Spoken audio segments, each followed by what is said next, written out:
The salesperson can oftentimes be the owner, can also be obviously the sales rep, but in addition to the role of increasing revenue, keep in mind the sales representative is also responsible for ensuring a happy, satisfied customer.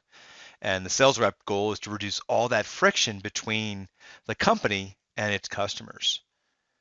In this scenario, we're going to go and demonstrate how you review the current sales. We'll enter in a sales quote and review customer issues and return back to the business.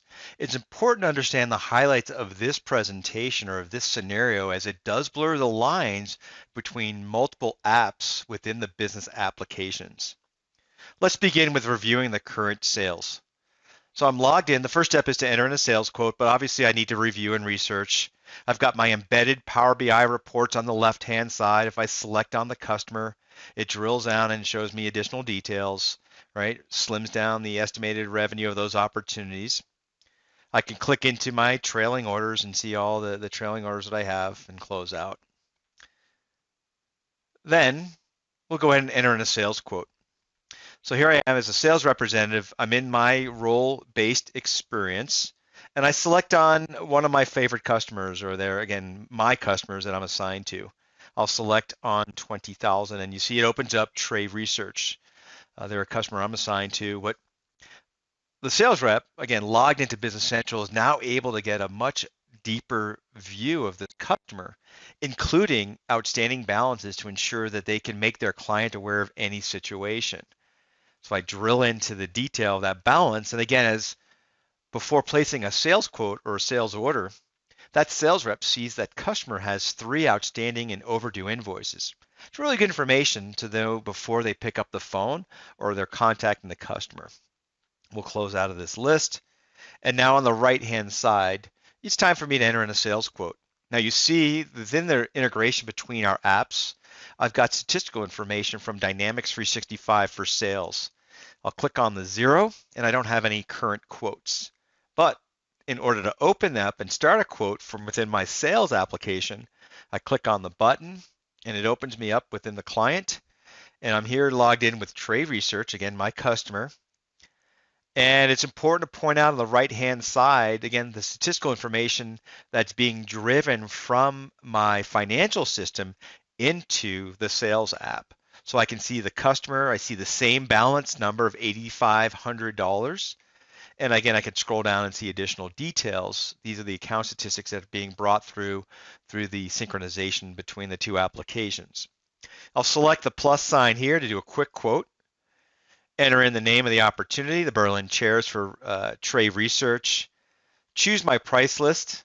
Again, I only have one in here. It's by default my Business Central. So these are the items coming from my inventory. If I had multiple price sheets, I can assign or select the appropriate one. And we'll go ahead and assign that to trade research. I'll hit save.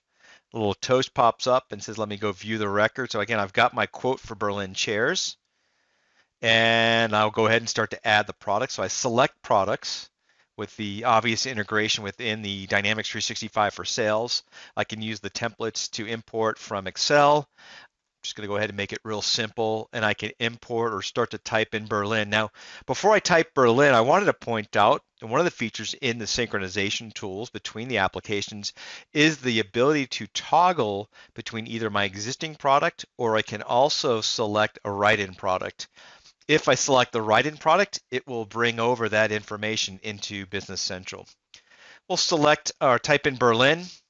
I'll select that chair, enter in my quantity, hit save and close, and then of course we need to activate the quote.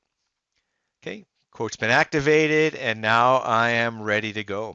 Now with the integration of all the Dynamics 365 apps, the sales rep also wants to ensure there aren't any outstanding issues with customer service.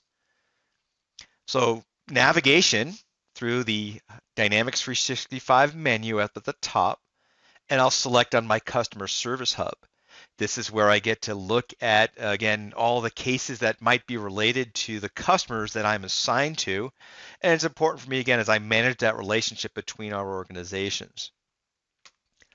Lastly, let's go back and return to the business.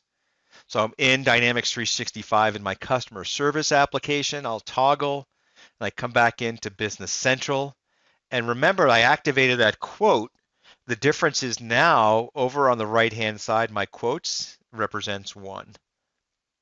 Right? So that quote's been updated in the fact box, and again, the standard processes would apply here, meaning I would return to Dynamics 365 for sales. I could process the quote, convert that to an order, and let the business rules take over. So the goal of this scenario was to demonstrate not just the day in the life of a sales representative, but also the seamless experience and the reduced friction that a sales rep has using all of the apps within the Dynamics 365 business applications portfolio.